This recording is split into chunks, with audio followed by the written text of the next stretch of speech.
Have you ever heard the bizarre story of how Abraham Lincoln's body was almost stolen?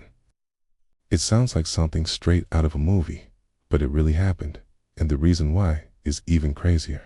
Stick around, because this is one of the wildest tales in American history. It all went down in 1876, 11 years after Lincoln's assassination. The country was in the middle of a massive economic downturn, and counterfeiters were running rampant.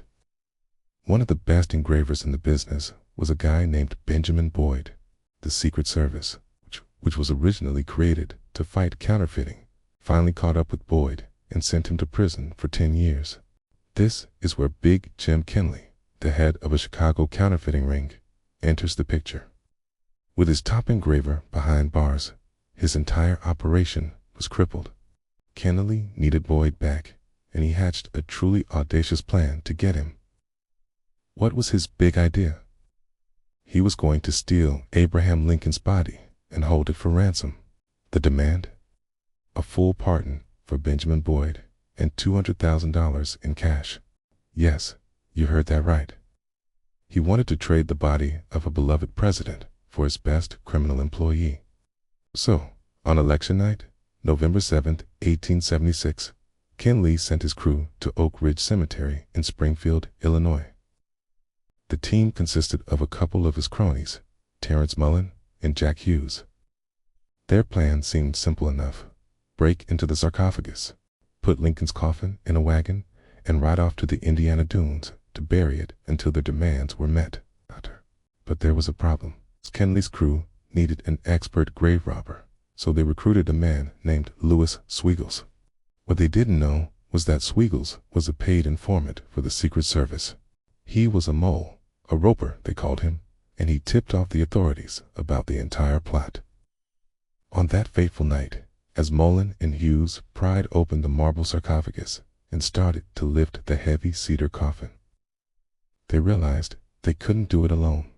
They sent Sweigels to get the wagon. This was the signal.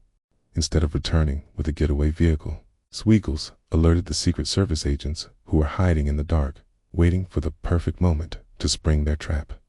The agents, led by Patrick D. Tyrrell, burst into the tomb. But in the chaos and darkness, one of the agents' guns accidentally went off. Thinking they were under fire from a larger gang, the other agents fired back. In the confusion, Mullen and Hughes slipped out of the tomb and escaped into the night. They made it back to Chicago, believing they had gotten away with it, but the law wasn't far behind. 10 days later, the Secret Service tracked them down in a Chicago saloon and arrested them.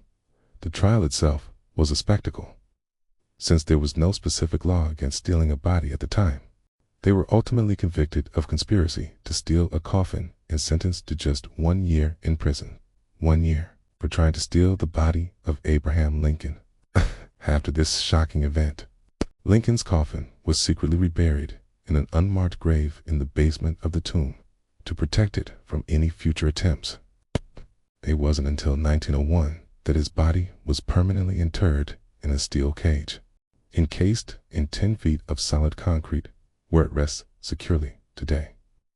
So, the next time you think of Abraham Lincoln, remember the wild story of the counterfeiters who tried to pull off the most insane heist in American history.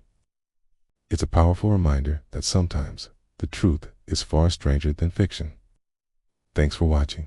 If you found this story as fascinating as I did, hit that like button, and be sure to subscribe for more deep dives into the hidden corners of history. See you in the next video.